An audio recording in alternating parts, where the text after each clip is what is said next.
love jihad bill proposed in Indian state. In Madhya Pradesh, India. Oops. My computer. Okay. Recently, Madhya Pradesh Home Minister Narottam Mishra announced a quote-unquote love jihad bill that will be introduced in the state assembly. This bill includes a penalty of 5 years imprisonment for quote-unquote violators. He stated, there will be provision to declare marriages taking place forcefully out of fraud or by tempting someone for religious conversion null and void. Other provisions of the bill include that the relevant authorities must be notified a month before formalizing an interfaith marriage.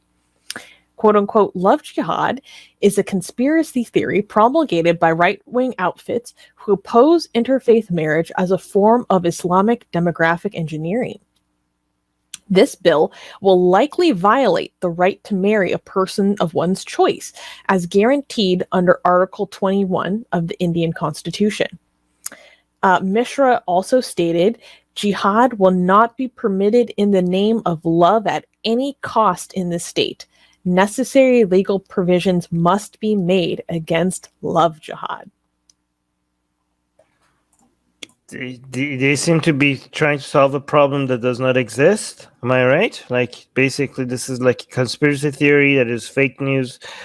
They're just trying to appeal to a religious far-right Hindutva group of people that made something, that are fear-mongering, that are trying to scare people about a threat that doesn't even exist.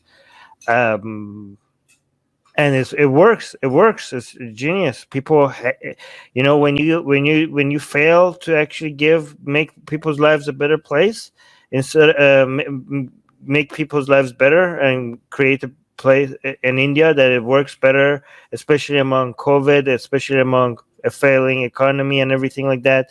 If you're a failed politician, just give in to their fears, and you will keep getting reelected over and over again, right? Because people are tribal, people are bigoted, people are scared, and these fake conspiracy theories really, really help you make people feel like you're protecting them and that they need you. Is that basically what's happening? It's a pretty big common tactic too with a lot of these ethno-nationalists, that they're coming for our women and we need to protect our women. And that's what all I'm doing is we're just protecting our women. And back to what I said before, like they're not only are they coming for our women, but this could pollute our, purity of our religion or our, race or our state or our tribe. So it's just a really typical move, honestly.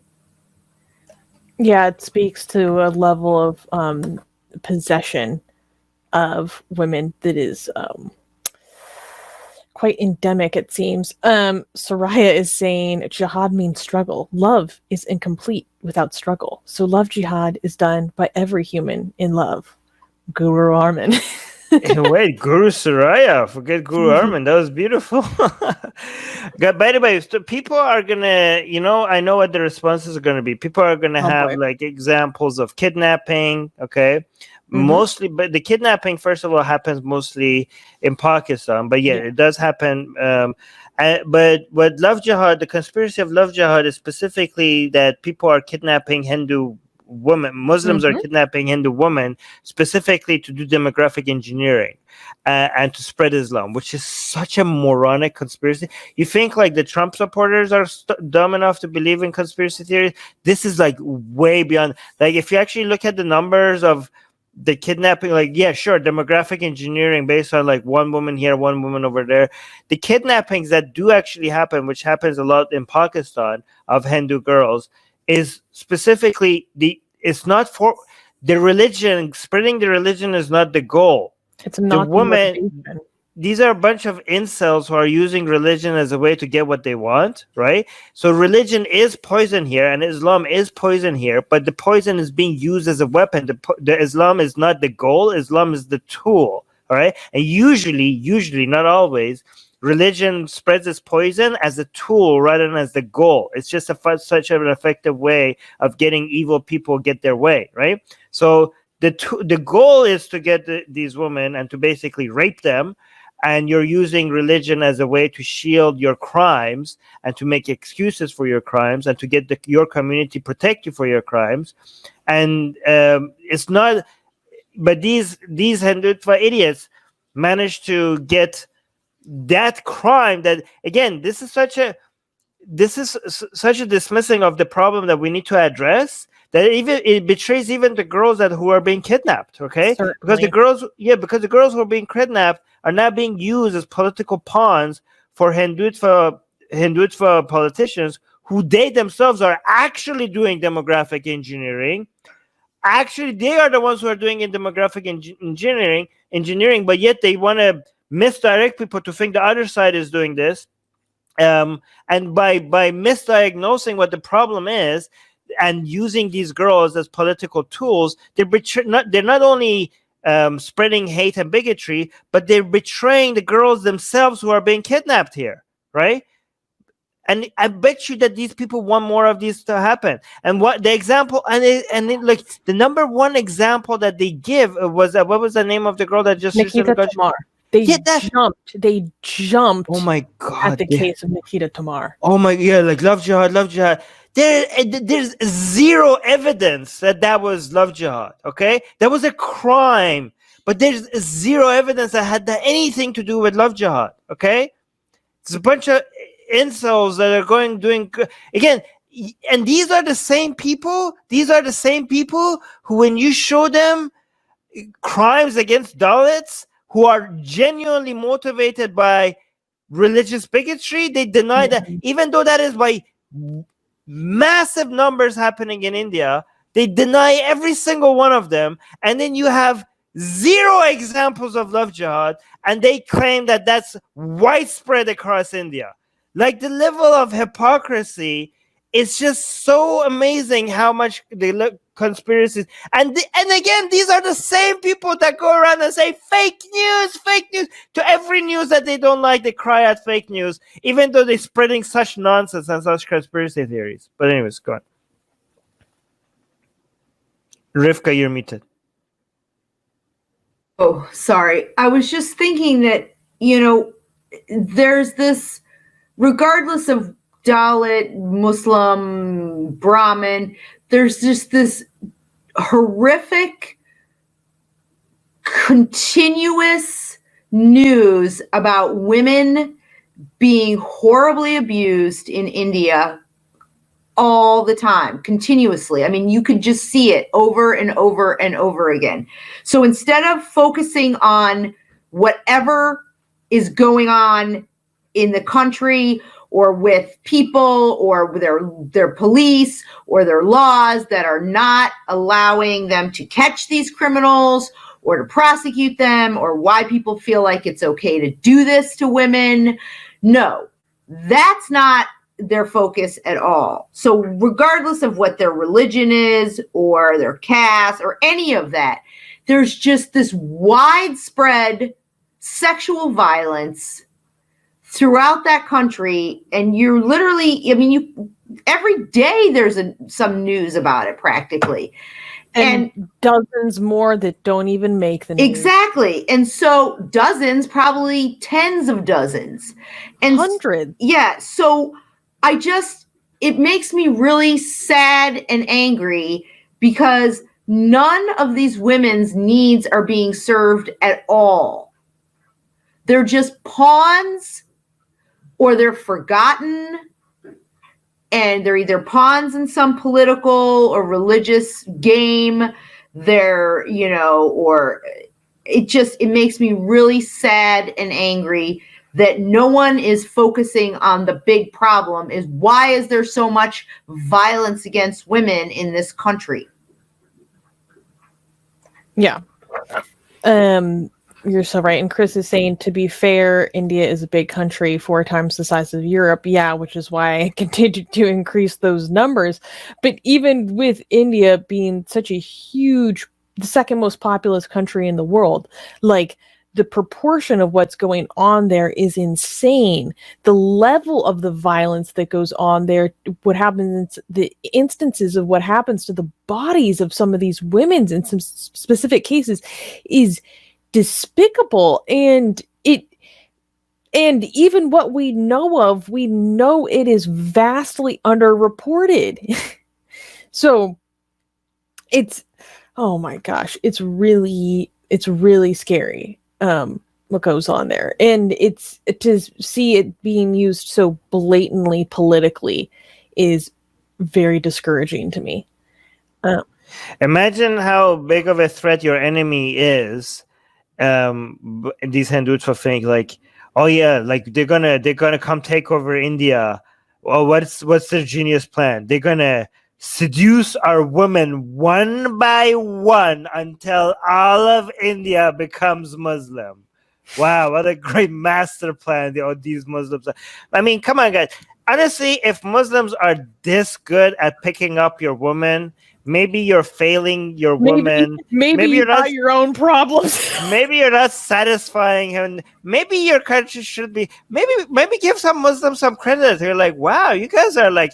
Maybe talk to Muslims. They're like, how you guys are so good at picking up like our women. Like, do you guys have some like love jihad? Like they are going after people who are falling in love with Muslims, having genuine relationships, getting married, and they're like, oh no, you're brainwashing our women. Like, maybe you just suck at picking up women, Hindutva, right? Yeah. Maybe just go. Maybe there needs to be some Muslims need to have like classes for Hindus in India, and like this is how you pick up women. No, that comes off as too aggressive. If they are this better at you, if Hindu women are giving up on Hindu men and going up and marrying Muslim men. Maybe you just have to go, instead of attacking them, instead of passing laws to them, just go to Muslims and like, guys, what are you doing? Can you just like, you guys are like a bunch of chats and stuff. Like, just give us some tips or something. Like, we're failing here. Like, come on. Wait, like, Katie, what are you doing? Yeah, go on. Katie is saying that there was a politician who said that Muslim men are more sensuous, and that's why Hindu women need to be protected from Muhammad Casanova. Yeah. Oh my gosh, it's pretty hilarious. Well, you know what? I would also like to say, if you think this is bad, just wait until you get a taste of my love jihad. Okay. Ooh, yes. But to talk about what you were saying is, they're going to marry our women one by one, and honestly, a lot of the low melanated nationalists or supremacists, that is what they think too. Yeah. That's part of their deal. Yes. That's part of their deal. This is why the far right sound like each other everywhere, right? Everywhere. The far right sound. There's a lot of and that's why I brought up this. It's just the playbook of, I'm sorry, the Bobs and Veggies. I said, Hindutva should say to their women, I love your Bobs and I know. This is why they're losing. Guys, do not pass bills. This is why you're losing your woman, because that's your only line. That's why they're going to the Muslims, because you guys keep Bob and vagining everybody, and they're like looking at the other side. Like, my comments. That's literally it is. Bobs and Veg, but beyond the Bobs and Vegine, I just wanted to say that's why I brought up this thing about it's just old news in the playbook. This is what they always do, is they talk about they're defending their women. That is the oldest right-wing playbook in the world, is that they're defending women, from being, defiled by whoever the bad guy is, whatever. But by the way, this is why they're afraid of Atheist Republic as well, because they're like, the Muslims are taking our human woman, and atheists are taking our deity woman. Oh my God. We would be left with they're taking all our women. Muslims are after the humans, and atheists are taking out our goddesses. We'll just be a bunch of an incel nation. We'll be an incel sausage fest nation all over India. They still have their yoga and awesome food. Oh my gosh. Yes, we need to have we need to basically what we should do, we should just have like a class. We do the real love jihad should be Muslim men talking to Hindu men about the arts of love. Okay, that would be the real love jihad, and you could call it love jihad classes. I think it would be such a great way to bring people together. I think I'm not even joking. I think like some Muslims should be like YouTubers coming like, listen, this is how we're stealing your, this is how we're taking, this is how we're having so much success with your woman. Okay, here are the tips. Just follow these steps, and you will be good as well. I'm genuinely not kidding. That would be such a viral video. Anyways, let's go to the. You wanted to highlight, Susanna? You want to say something? No, it's very inappropriate. I'm not going to say it. Oof, I really want to know now. But yes, we can do the next news. No, wait, no. I really want to know what is it?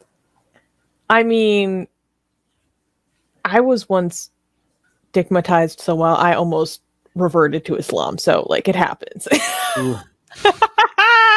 We should do a live stream on that. Yeah, it happens. India actually has a huge incel problem due to its own sex negativity. The society doesn't even mention the word sex. It's so ridiculous you won't get it unless you experience. We do get it. We called one of their goddesses sexy, and we were taken to the Supreme Court for it. Okay, guys, this is how bad this is. Okay, no, seriously. We for people who are new here. Okay, we took one of India's goddesses and we said, hey, that's a sexy goddess you have there. And we made a cartoon celebrating the sexiness of a goddess. They took us to the Supreme Court of India. Go look it up. They took us to the Supreme Court. That's how sex negative they are. That's how butthurt they got, okay? This is the level of sex negativity in India. Okay. Which is crazy because this is a goddess who has a lot of sexuality already about her. Old pictures of her holding her vagina open and things. But it's the modernity of it that I feel like is the problem. Next, can I clap for this next? Yeah, I can clap. It's on the bad nose. Oh, we got a super chat. Oops, sorry. 2 euros. Thank you from Andor. Seeing little donation from a dude in the wrong time zone. Good night. Sweet dreams. Well, we do live stream twice a day so that you get the other one, right? So yeah. So, but thank you so much for the super chat.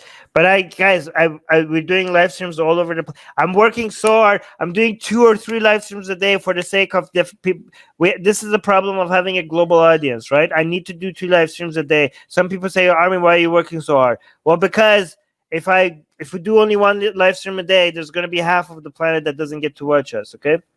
Anyways, thank you for joining us. Subscribe to our channel. Hit the bell thingy. If you haven't, I don't know why. What's holding you back? Okay? If you haven't subscribed to our channel, why haven't you subscribed to our channel? Explain that to us, please.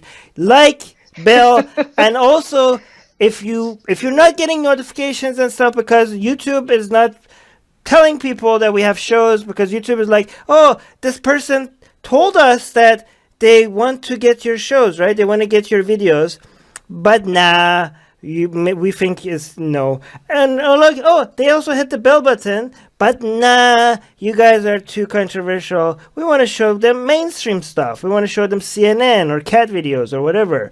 But even people are like, no, we want to see Atheist Republic. And YouTube is like, no, we don't think you want this. We're like, no, please show it to us. We say to you, we want to see Atheist Republic. And YouTube is like, no, we think we know what's better for you than you yourself. So, to solve that, there's a link in the description, which is to our newsletter. So hopefully we could email it to you. So hopefully you get some of our content that way, okay? So, yeah, subscribe to our newsletter as well. And share our videos because we do get demonetized. That's an obvious on every one of our videos. So F that. but we don't care about that anymore. But we also get deprioritized, and that's even more damaging to us. Deprioritized, what does that mean? That means we don't show up on the suggested, videos on the right and all that, on people's homepages, and that's how channels grow. Unfortunately, we can't grow, so we need you guys to share our videos.